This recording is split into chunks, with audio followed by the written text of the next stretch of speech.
Okay, it says we are live. Let me just double check here. Let's see. Okay, we are live. Welcome to the She Leads with Light podcast. I'm your host, Sarah Ashley, and I am so excited for this interview with Erica. We're going to dive in. We're going to help you guys transform. And Erica, go ahead and introduce yourself. Hi, everyone. Yeah, my name is Erica Van Eaton.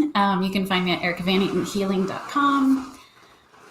My journey began with the birth of my oldest son. I'm a light language activator, intuitive energy healer, guide, channel, all those labels.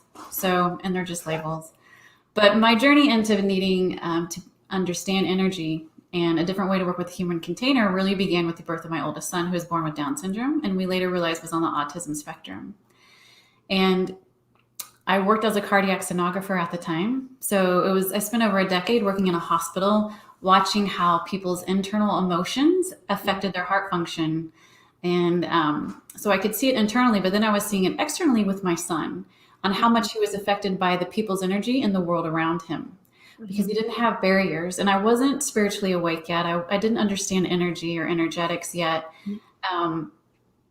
But I just knew. I've always been super intuitive. And I knew that he wasn't filtering through an ego because he wasn't wrapping any kind of story around anything. But at the same time, I could see that that was a little bit detrimental to him because he would be completely consumed by the energetics going on around him. So we had this telepathic communication when he was born. Not that I understood that's what it was. I didn't have terminology. I didn't, believe in it yet. But I just knew what he needed. I knew what he was feeling, and I knew what he felt and what he needed. So because we had this deep connection, by the time he was 3 years old, he could sight read over 100 words. He knew colors. He knew shapes. He was counting. But my greatest emotion that I held then was one of fear that when he started school, his teacher wouldn't see and know his brilliance in the same way that I knew it. Mm-hmm. And because that was the primary emotion that I was radiating out into the quantum field, that's exactly what came back to us. And so she just saw him as a diagnosis. And because she held such a low vibrational standard of who he was and what he was capable of, he became that at school, and we lost everything. And it really headed us down this pretty depressing path of me feeling like a failure and feeling shame. And then I had another son and a miscarriage. And then some other things that happened that just made me feel like I was absolutely failing. And to get out of that mindset, to get out of my own head, because I could see how when I was in such a negative space, it was completely affecting my children and their ability to function and process things. I started meditating, and I just started breathing. And then I could see as I began to heal and expand and release the negative thought forms that the people around me were beginning to shift. So that's where my journey began, and it's just kind of opened up from there. I love it. And where did your gifts really unlock during that cycle and season of your life? Okay. So, like I said before, I was always super intuitive. I just knew things my whole life. But what really began to open my gifts was working with my oldest son. So he would come to me in a dream state. And with Down syndrome, one side effect of Down syndrome was having low muscle tone. So he went to a lot of physical therapy just to learn how to sit, go from laying to sitting, sitting to crawling, things like that, because we have to build that muscle memory that didn't come so easily for his physical body. So he would come to me in my dream state. Sometimes he would come to not just me, but he would come to my husband, my little brother, and my dad all at the same time. And we would have these incredibly vivid dreams of him doing the thing that he was trying to do in the physical world, but wasn't able to do yet. And not only would the dream be really vivid and colorful, the emotion of the joy and the gratitude that he felt at being able to do the thing, we could feel it. And we would wake up the next morning with that memory still in place, remembering what it felt like, having the visual, and would be shortly after those dreams that he would then be able to step up into that thing and do it. And so what he was teaching me how to do is how to hold space for him in the quantum field. He was really training me this whole time.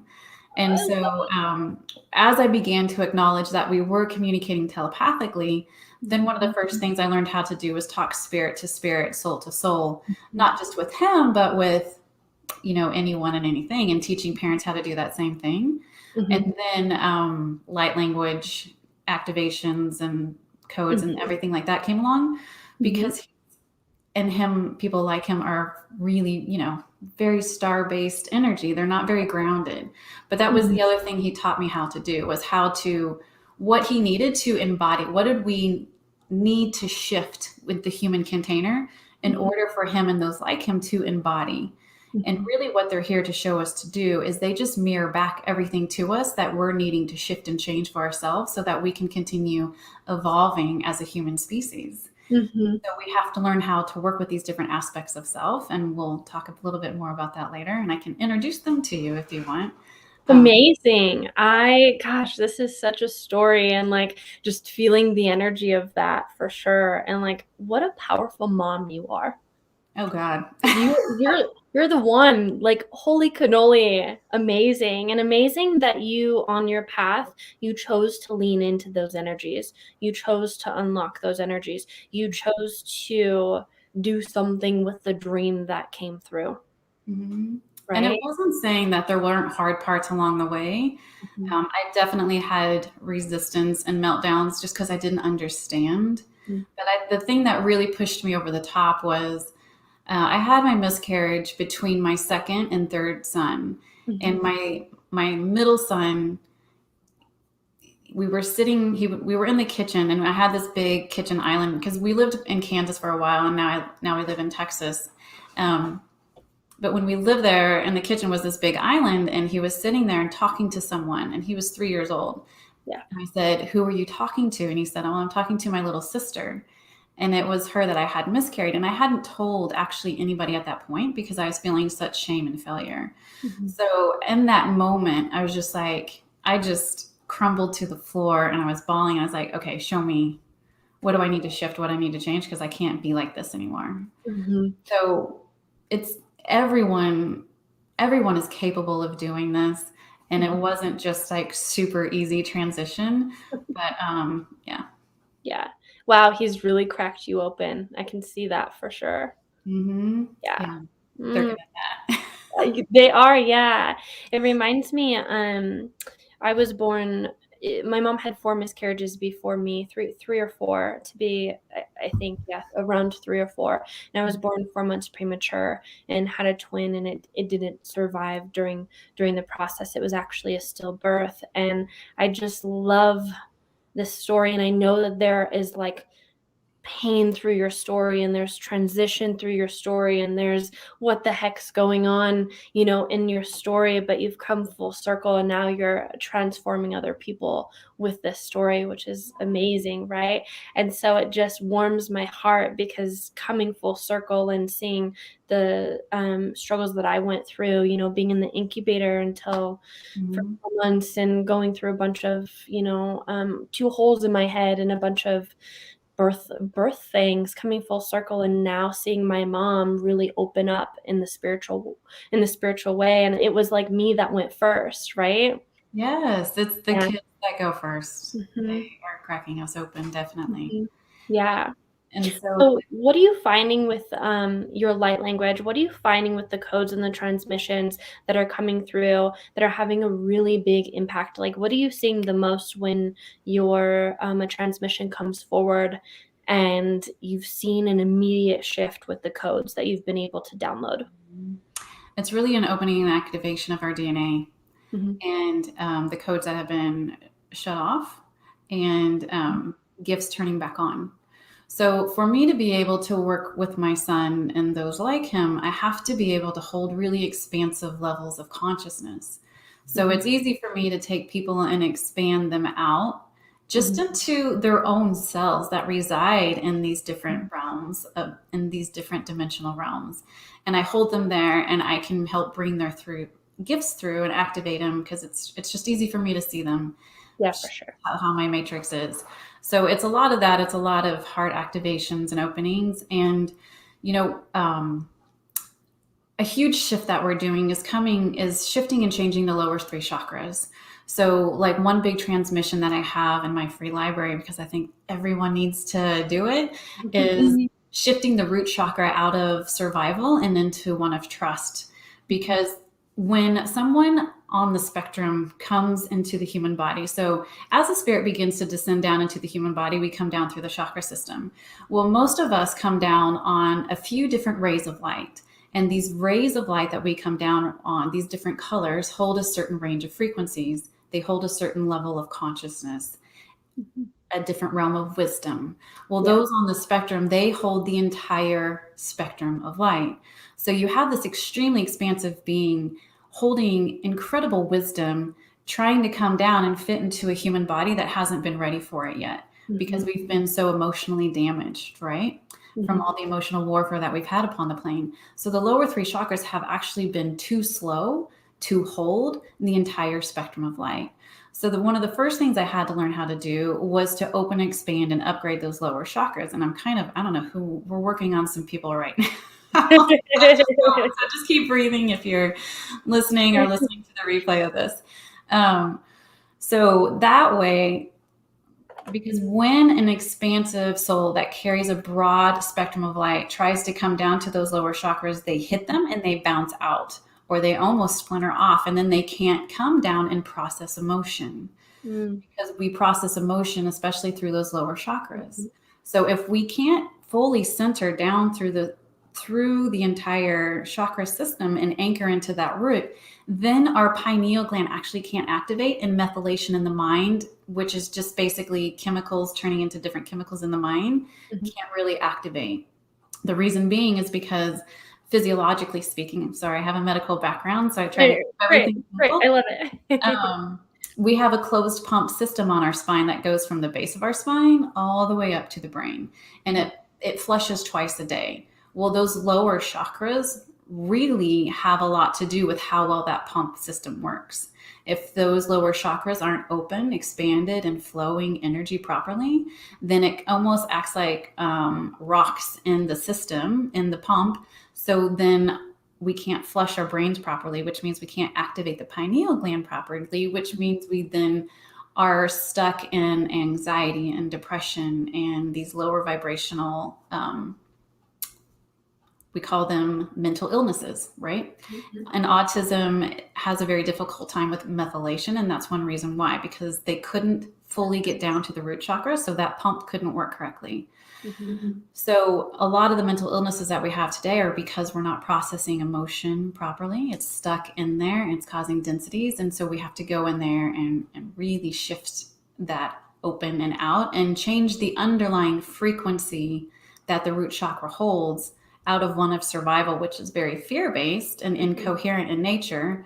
So if something is incoherent in nature, from a physics standpoint, what that looks like is every emotion, thought, and feeling that we have radiates out in like a radio wave formation from us. So if something is incoherent, meaning anger, shame, guilt, it means the particles of energy in that wave aren't working cohesively. They're not working together. So the abilities for that waveform to radiate out are dysfunctional, and they can't radiate out very far. So everything's contracted, which means your energy field is contracted.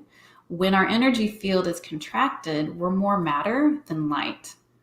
So what we're doing through healing work, when we bring in light codes, what we're doing is opening everything up so that we can hold more light, so that we can bring in greater levels of consciousness, so that we can hold more rays of the spectrum within us, so that we can heal, understand, and integrate more aspects of the truth of who we are. I remember before, but that's okay. I remember before my light language came forward, I could feel these expansions. It was almost like I could feel like the diaphragm open up, the other chakras open up, and I was able to I could see it, but to integrate the light codes that were actually coming through in the beginning, how it started to channel where my hands were just moving.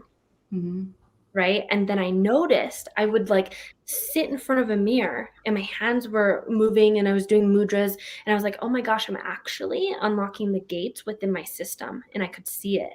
And then as soon as I started to open up those gates and expand those chakras, for me, it was the root chakra and then my sacral chakra of I create.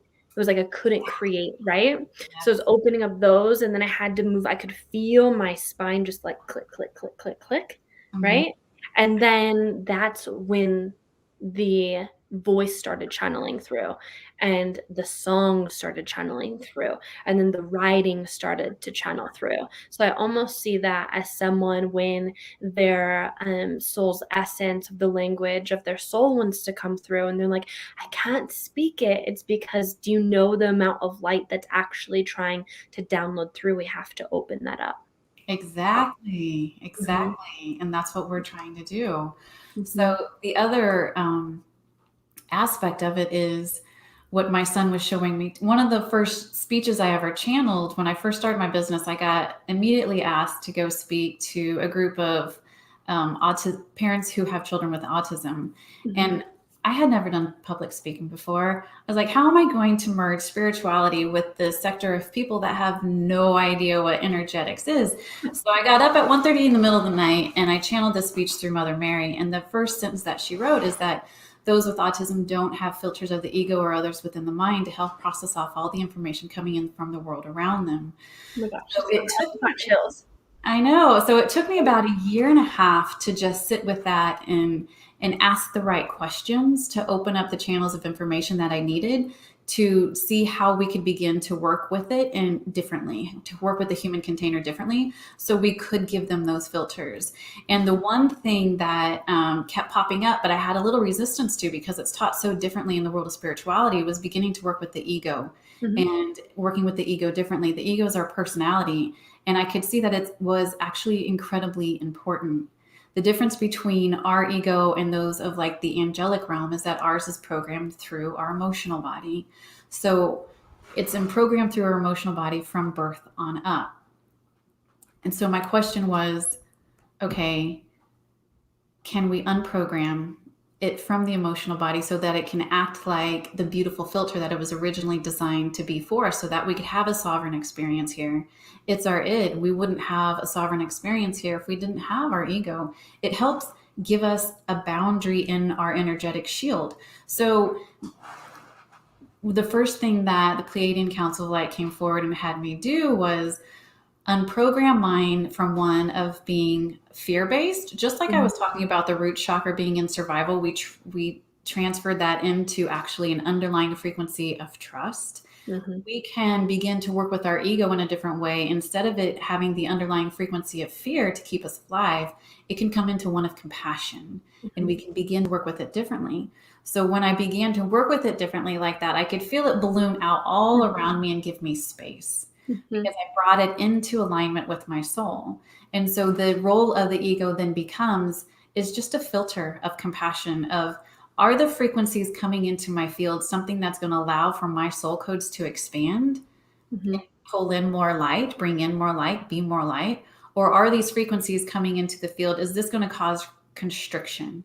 Is mhm, this going to help shut down my light and cause me to constrict and be more dense? And mhm. so its role then becomes not to judge the frequencies coming into the field as right, wrong, good, or bad, but instead its role is just to look at the frequencies with compassion. This is either something that's a vibrational match to me, or it isn't. And if it isn't, okay, we're going to redirect that back out of the field. Mhm. So that's what I put. That's always, I have to do it first, right? We have to do it before our parents do it. Just like you were talking about, you had to heal before your mom could. So Mhm. I shifted mine, and then I could see my son's ego just come right into place. And Mhm. when that shift happened, we could take him anywhere and he wasn't affected. We That's live outside of Houston in amazing. a place called the Woodlands. We could go to an Astros game where there were thousands and thousands of people all crammed together, where normally he would have been super overwhelmed in that environment. He's okay now. He can handle it. So Amazing. yes, it's the filter for us. It's not Mhm. judgment or fear anymore. It's a filter. I almost see it as, like, in my world, in my perspective, I see the ego as like your personal assistant. So it really holds you in the reality that you're just telling it to create for you. And Mhm. when you build that relationship, your ego's like, I'm just telling you what you told me to create. You're saying yes to these frequencies, like life is hard. So then I just create that in your reality for you. And so what I have really shared with the world is bringing that relationship back from duality, bringing the ego back into the heart space of divine service. So I feel like yeah, very similar frequencies of what we're talking about, which is Probably why amazing. we lined up to talk today. Because there's not a Seriously. lot of people that do that. There's not a lot of people that understand that the ego has a consciousness. Your mind has its own consciousness. Your body has its own consciousness. And we need to bring those back into alignment with the soul. Yeah. So if we do that, then they understand their role. We weren't born with them communicating. No one showed them how to communicate, but they can. And when they do, then they don't fear the Mhm. light. They don't fear our expansion. They applaud it and want to help and assist with it. So Yeah, yeah. I love it. Yay. All Yeah. right, gorgeous. Anything else that you would love to just share with the world today? No, I felt like we covered a lot. I know you did. Like 20 minutes in. So I would love to have people just tune in and like everyone is intuitive. If you're in my community, in my world, like you know the answers are locked within you. And I would actually encourage you to feel if your light is expanded and if you're allowing those frequencies to actually come through. Feel those lower three chakras.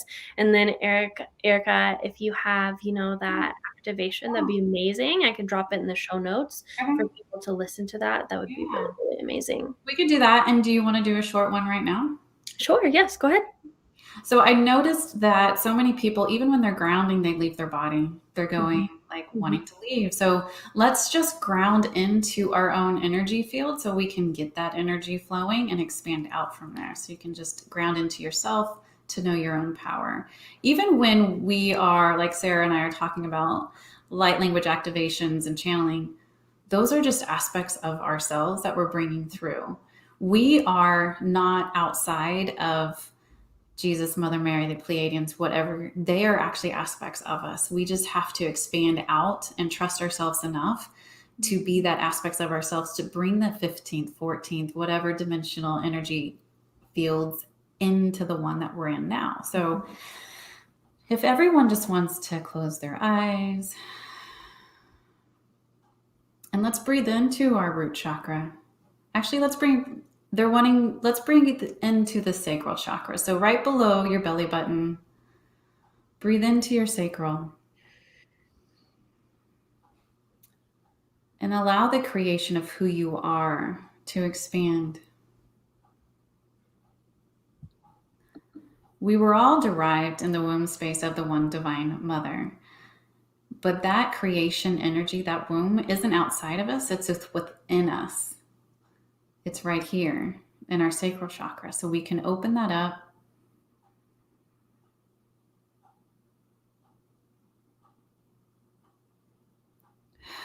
Good. Now, from the bottom of your energy field, we reside inside part of actually a biofield. This has actually been studied since the 80s by the United States Air Force. So we're inside of this biofield matrix, and from the bottoms of our feet, we're going to allow energy to flow up from our own biofield, up our feet, up our ankles, up our calves and knees, hips, filling in that sacral, coming up our abdomen, through our heart, up our neck, our head, out the top of the head, connecting into the top of your own biofield, and allowing that energy to flow down all around you, all the way down to back under your feet, and then it's going to come back up through you.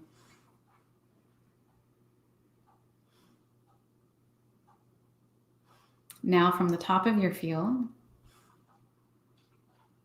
you're going to allow energy to come back down through your top of your head, down through your third eye, down your neck, through your chest, down your arms, out your fingertips, down your hips, down your legs, out the bottoms of your feet, down to the bottom of your biofield, and then that energy is going to run up all around you,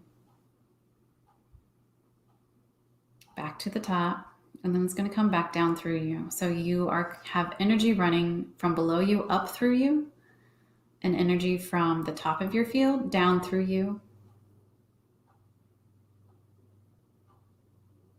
and up all around you.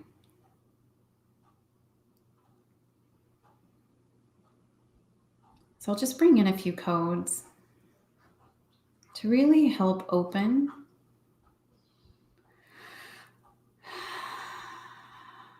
your sacral, your creation. So you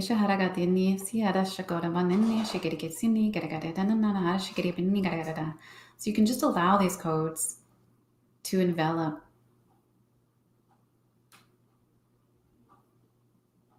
And know that you each will begin to unzip the codes when you're ready.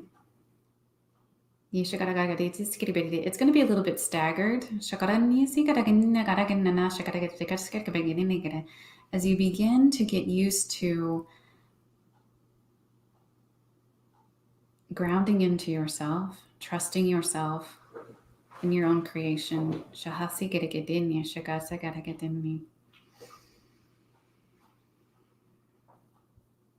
And now allow yourself to expand. Expand to the size of the room you're in.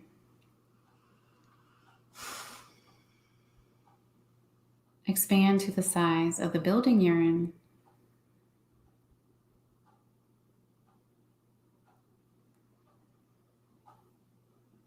Expand outside the building you're in. Expand outside the town you're in.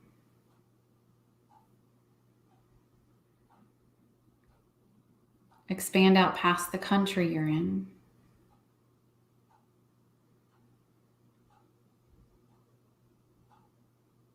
Expand out over the oceans and outside the earth.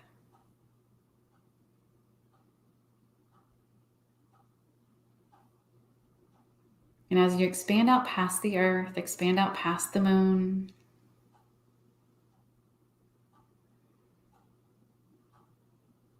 feel all that space around you. You can feel in your body, but you can also feel all the space around you. Feel how powerful you are.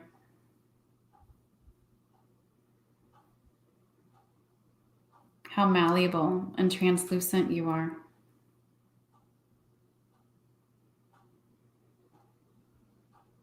Feel how small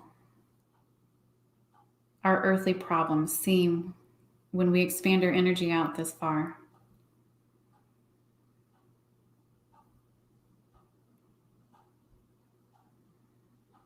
In this moment, can you tell, can you feel, can you see, can you sense the multi-dimensional being that you are, because you're crossing many, many different dimensions in this now moment. You've connected into them. So for those of you wishing to channel, wishing to do light language, the only thing you have to do is expand out like this and connect with that aspect of you that resides in the dimensional field that carries that gift.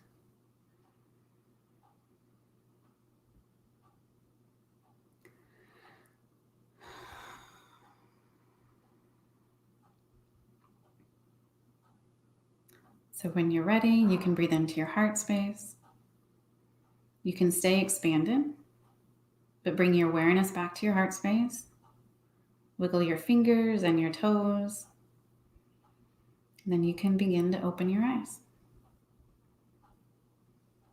Amazing. Good job. That was so good. Yeah. I saw the codes that you were transmitting. They just there's like an orb around my sacral chakra, and they were just like ping, ping, ping, ping, ping, just sticking like all around there. And I'm like, it's okay. You can come in. Like, you can come play. It's fine. Like, come in, you know? Oh, that was so good. Thank you so much. Yeah. Thank you for having me on. fun. Yes, amazing. So, thank you so much for being here on the podcast. Thank you for sharing that transmission with us. And I will put your contact info in the show notes as well. So, thank you so much for being here and shining your light. That brought through new codes I haven't heard myself speak before. So, that's amazing. That's some of the comments coming through. Everyone says, "Thank you, beautiful." So, that's amazing. Yay. You're welcome. Thanks for playing with me today. Yes, thank you. I will see you very soon. All right, everyone. Well, we will post this episode on the podcast. We wanted to do something unique today and we wanted to go live with it. So, thank you, everyone, for watching this. And it will be on the podcast here shortly. And I will see you guys in the next episode of She Leads with Light.